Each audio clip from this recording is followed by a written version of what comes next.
April 1943. Occupied Poland. An entire village is erased in a single afternoon. Not by the Gestapo, not by Einsatzgruppen, but by a unit even other Nazis feared. This was not a regular army formation. This was a brigade made up of convicted criminals released from prisons to kill in Hitler's name. Their commander was a man too violent for the SS itself, yet repeatedly protected by Heinrich Himmler. They were officially called elite. History remembers them as monsters. What you are about to see is not propaganda. It is documented history. When World War II began in September 1939, the Nazi regime did not yet possess enough manpower to sustain its expanding empire. Heinrich Himmler, head of the SS, approved a radical experiment, one that would permanently stain the Waffen-SS. The idea was simple and horrifying.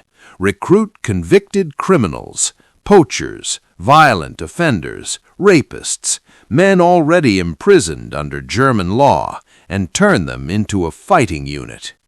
Officially, they were meant for anti-partisan warfare. Unofficially, they were unleashed where brutality was desired, but deniability was useful. At the center of this experiment stood Oskar Dirlewanger, a World War I veteran with a record of violence, alcoholism, and sexual crimes. Any normal officer would have been dismissed. Instead, Dirlewanger was protected by powerful SS patrons who believed his cruelty made him valuable. This unit was not disciplined like the Wehrmacht. It was encouraged to be ruthless. From the beginning, reports described uncontrolled violence, looting, and murder, not only of enemies but of civilians. Even fellow SS commanders complained that Dirlewanger's men were uncontrollable. Those complaints were ignored. As Germany invaded the Soviet Union in June 1941, vast territories fell under occupation. Resistance movements emerged almost immediately. The Nazi response was not simply military, it was ideological. Dirlewanger's unit was deployed to Belarus and occupied Poland, tasked with so-called anti-partisan operations. In reality, this meant collective punishment. Villages suspected of aiding resistance were surrounded. Men were shot, women and children were deported or killed on the spot. Official German reports inflated partisan casualty numbers. Civilian deaths were labeled bandits. Survivor testimonies tell a different story. Entire communities wiped out without resistance, homes burned, livestock slaughtered, and bodies left unburied as a warning. Even within the Waffen-SS, Dirlewanger's methods were considered excessive. Officers complained that his men were drunk during operations, disobeyed orders, and committed atrocities without tactical purpose. Yet each time the unit should have been disbanded, it was instead expanded. The regime did not need discipline, it needed terror. As Germany invaded the Soviet Union in June 1941, vast territories fell under occupation. Resistance movements emerged almost immediately. The Nazi response was not simply military, it was ideological. Dirlewanger's unit was deployed to Belarus and occupied Poland, tasked with so-called anti-partisan operations. In reality, this meant collective punishment. Villages suspected of aiding resistance were surrounded. Men were shot. Women and children were deported or killed on the spot. Official German reports inflated partisan casualty numbers. Civilian deaths were labeled bandits. Survivor testimonies tell a different story. Entire communities wiped out without resistance, homes burned, livestock slaughtered, and bodies left unburied as a warning. Even within the Waffen-SS, Dirlewanger's methods were considered excessive. Officers complained that his men were drunk during operations, disobeyed orders, and committed atrocities without tactical purpose. Yet each time the unit should have been disbanded, it was instead expanded. The regime did not need discipline, it needed terror. In August 1944, the Polish underground launched the Warsaw Uprising, attempting to liberate the city before the Red Army arrived. Hitler ordered the city destroyed. No mercy, no prisoners. Dirlewanger's unit was sent directly into Warsaw. What followed was not combat, it was slaughter. In the Wola district alone, tens of thousands of civilians were murdered in days. Hospitals were stormed, patients executed in their beds, children shot alongside their parents, priests and nurses killed deliberately. German officers recorded the killings with bureaucratic language. Survivors remembered screams that lasted for hours. This was not chaos. This was policy carried out by the most brutal men available. Even hardened SS commanders later admitted that Dirlewanger's unit had crossed every line. Yet Dirlewanger himself was decorated for his actions. Warsaw burned, and the world would learn, too late, what happened when ideology armed criminals and called them elite. By late 1942, complaints about Dirlewanger's unit had become impossible to ignore. Reports from Wehrmacht officers, SS administrators, and even Nazi civil authorities described a formation that was undisciplined, uncontrollable, and catastrophically violent. Unlike regular Waffen-SS divisions, already infamous for brutality, Dirlewanger's men routinely ignored orders, drank during operations, and murdered civilians without even the pretense of military necessity. Looting was rampant. Rape and torture were reported internally, not by enemy propaganda, but by Germany's own officials. Several SS commanders formally requested the unit's dissolution. Instead, Heinrich Himmler intervened. Himmler argued that Dirlewanger's men were uniquely suited for dirty work, tasks that required absolute ruthlessness. In an ideological war where entire populations were labeled enemies, brutality was not a flaw, it was a feature. The result was a chilling paradox. The worse the unit behaved, the more indispensable it became. This was not a breakdown of the Nazi system. It was the system functioning as intended. In the forests and countryside of occupied Belarus, Dirlewanger's unit carried out some of its most devastating operations. Entire villages, many never formally recorded, were wiped off the map. The pattern was consistent. A village would be accused of aiding partisans. The inhabitants were gathered. Homes were looted and burned. Survivors were shot or deported. German after-action reports often claimed hundreds of bandits killed. In reality, historians later determined that the overwhelming majority were unarmed civilians, including women and children. One internal SS report noted that ammunition expenditure far exceeded actual resistance encountered, a silent admission of mass execution. This was not warfare in the conventional sense. It was population terror, designed to break resistance through fear. Today, many of these villages exist only as names on memorial stones, if they exist at all. The unit left no front lines behind, only absence. As casualties mounted, the Dirlewanger unit expanded again. Its recruitment standards, already non-existent, collapsed entirely. Prisoners convicted of violent crimes were added en masse. Some were released directly from jails to the battlefield. Discipline was enforced not by military law, but by terror from within. Executions for disobedience were common. Loyalty was maintained through shared guilt. Every man complicit, every man trapped. This structure created a feedback loop of violence. Men who could never return to civilian life had nothing to lose. Historians emphasize an important point here. These were not ordinary soldiers gradually brutalized by war.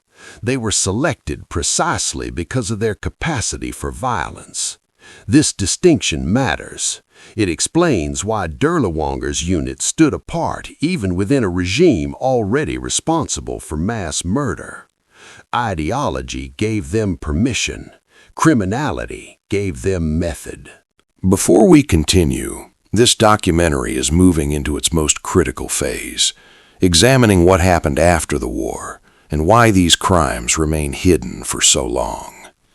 If you value carefully researched historical documentaries like this, consider subscribing to the channel. Your support helps us continue producing in-depth, evidence-based history, so these stories are preserved, examined honestly, and never forgotten. Now, let's continue. During the Warsaw Uprising, Dirlewanger's unit was no longer operating on the margins. It was at the center of events. Eyewitness accounts from Polish survivors and German officers alike describe executions carried out systematically, street by street. Civilians were used as human shields. Entire apartment blocks were burned with occupants inside. What shocked even seasoned German commanders was not only the scale of violence, but its deliberate nature. Hospitals were targeted, white flags were ignored, orders to take prisoners were openly defied. One German officer later testified that Dirlewanger's men behaved more like a criminal mob than a military unit. Yet the killing continued because it was aligned with Hitler's explicit directive. Warsaw was to be destroyed as a warning to all occupied Europe. In Warsaw, the unit did not exceed its orders. It fulfilled them perfectly. While Dirlewanger's unit is most infamous for mass killings in the field, its role extended beyond open violence. Survivors and post-war investigations confirmed the unit's involvement in forced labor roundups, prisoner transfers, and cooperation with concentration camp authorities. Civilians seized during anti-partisan operations were frequently sent to labor camps under SS control. Many did not survive transport. Others were worked to death building fortifications or clearing battle damage. This connection is crucial. Dirlewanger's men were not acting independently of the Nazi system. They were integrated into it. Their violence fed the camp network with human lives deemed expendable. Unlike the Einsatzgruppen, whose primary role was mass execution, Dirlewanger's unit operated in the gray zone between battlefield and camp system, killing when ordered, deporting when useful. Different structures, same ideology, same result. A recurrent debate in post-war memory concerns terminology. The term Wehrmacht refers to Germany's regular armed forces, Army, Navy, and Air Force. The Waffen-SS, however, was a separate organization under direct SS and Nazi Party control. Dirlewanger's unit belonged firmly to the Waffen-SS. This distinction matters not to excuse crimes, but to understand command responsibility. While elements of the Wehrmacht committed war crimes, Dirlewanger's unit operated under an ideological framework where brutality was not incidental, it was central.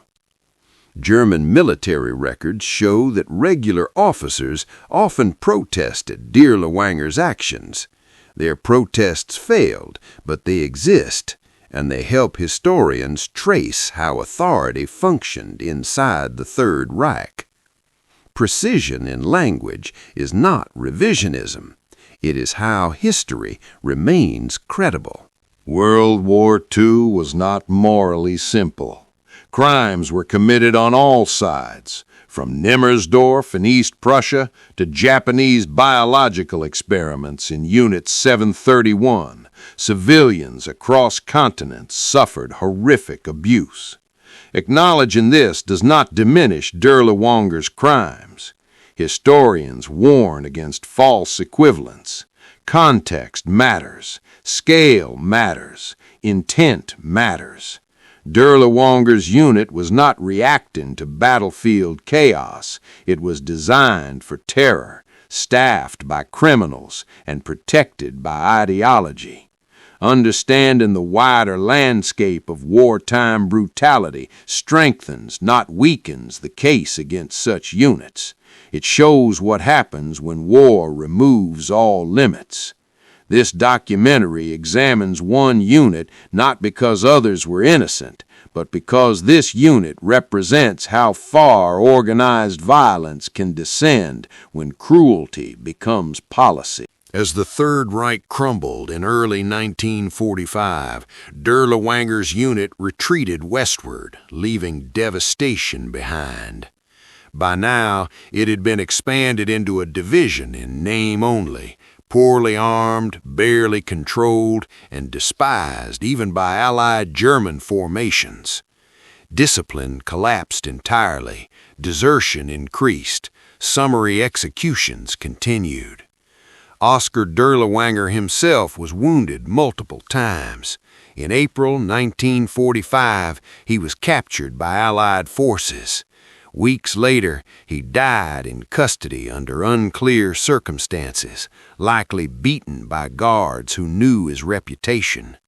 There would be no trial, no courtroom reckoning, no public confession. For many survivors, justice never came. What remained were mass graves, destroyed villages, and unanswered questions about how such a unit was allowed to exist, let alone thrive. When the war ended, Europe was filled with mass graves, but accountability was uneven. The Allies focused first on senior leadership. Hitler was dead, Himmler committed suicide, and major figures were tried at Nuremberg. Units like Dirlewanger's fell into a gray zone. Many of its surviving members blended into refugee flows, changed identities, or were absorbed into post-war chaos. Records were incomplete. Witnesses were scattered or dead. Some perpetrators were tried in Eastern Europe. Others were never identified. This absence of justice created a dangerous silence. Without trials, crimes remained fragmented, known locally, but not fully documented internationally. Historians later noted a grim irony. The very criminality that defined the unit also made it harder to prosecute. There was no formal discipline, no consistent paperwork, no clear chain of custody for evidence. The victims had names. The perpetrators often disappeared. Another question often asked is what happened to German civilians after the war? The answer is complex and painful. Millions were displaced from Eastern Europe. Cities lay in ruins. Food shortages, disease, and homelessness were widespread. In some areas, civilians were subjected to reprisals, expulsions, and violence as borders shifted and old grievances erupted. Acknowledging this suffering is not an excuse for Nazi crimes. It is a reminder that war punishes entire societies. For historians, this matters because it explains why many Germans focused inward after 1945 on survival, not reflection. Conversations about units like Dirlewanger's were postponed, avoided, or denied. Memory does not vanish, it waits. The full history of Dirlewanger's unit did not emerge immediately. It took decades of archival research, survivor testimonies, and the opening of Eastern European records after the Cold War. Polish, Belarusian, German, and Soviet documents, once sealed, revealed consistent patterns: inflated partisan numbers, repeated civilian massacres, and internal complaints suppressed by SS leadership. This convergence of sources matters. It answers those who ask, why do we only hear one side? Because multiple sides, enemy civilians, German officers, post-war investigators, tell the same story. History is not built on outrage. It is built on corroboration. The Dirlewanger unit matters not because it was unique, but because it shows what happens when a state removes all moral restraints. These men were not anomalies. They were selected, armed, and protected by authority. Their crimes were not accidental. They were tolerated, rewarded, and justified. This is why modern historians study them carefully, not to shock, not to sensationalize, but to understand how ordinary systems can empower extraordinary cruelty. Because history does not repeat itself exactly, but it does recognize familiar patterns. A recurring comment beneath documentaries like this asks a pointed question. Why is this allowed when other content is removed? The answer lies in intent and evidence. Educational historical content, when presented with context, sources, and restraint, is permitted under platform guidelines. This documentary does not glorify violence, promote ideology, or deny suffering. It documents it. The distinction is critical. History explained is not propaganda. Silence, however, can become distortion. By examining units like Dirlewanger's openly and critically, historians prevent myth-making and denial. Suppression does not erase the past, it merely hands it to those willing to misuse it. Nazi propaganda described the Waffen-SS as elite formations, disciplined, heroic, superior. The Dirlewanger unit exposes the emptiness of that myth. There was nothing elite about criminal recruitment, nothing professional about mass murder, nothing heroic about terrorizing civilians. Yet language matters. The regime used words like order and security to mask chaos and brutality. Understanding this helps modern audiences recognize how violent systems sanitize themselves. This is not a story of exceptional evil men. It is a story of how labels can disguise reality. One of the most unsettling conclusions historians draw is this. Dirlewanger's unit did not operate outside the system. It operated because of it. Paperwork was filed, promotions approved, decorations awarded. This challenges comforting assumptions that atrocities require chaos or madness. In reality, they often require organization, approval, and silence. The men of the unit varied in background and motive. What united them was not insanity, but opportunity, violence legitimized by authority. That lesson extends far beyond World War II. For decades, survivors of villages destroyed by Dirlewanger's unit carried their memories alone. Many never testified in court. Some never spoke at all. When testimonies were recorded, often late in life, they were remarkably consistent. Dates, locations, methods repeated across borders and languages. These voices anchor the historical record. Not emotion, not ideology, memory supported by evidence. History does not belong to the loudest voice. It belongs to those who can prove what happened. Remembering units like Dirlewanger's is not about assigning collective guilt. It is about understanding how institutions fail and how they choose not to stop. Every generation believes itself immune to such dissent. History suggests otherwise. The purpose of this documentary is not outrage. It is vigilance.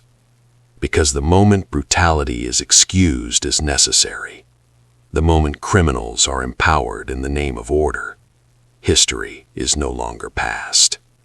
It is waiting. A common criticism of World War II documentaries is that they tell only one side of the story. Serious historians acknowledge this concern, but they also draw an important line. Multiple perspectives exist. Multiple experiences matter. But not all claims are equally supported by evidence.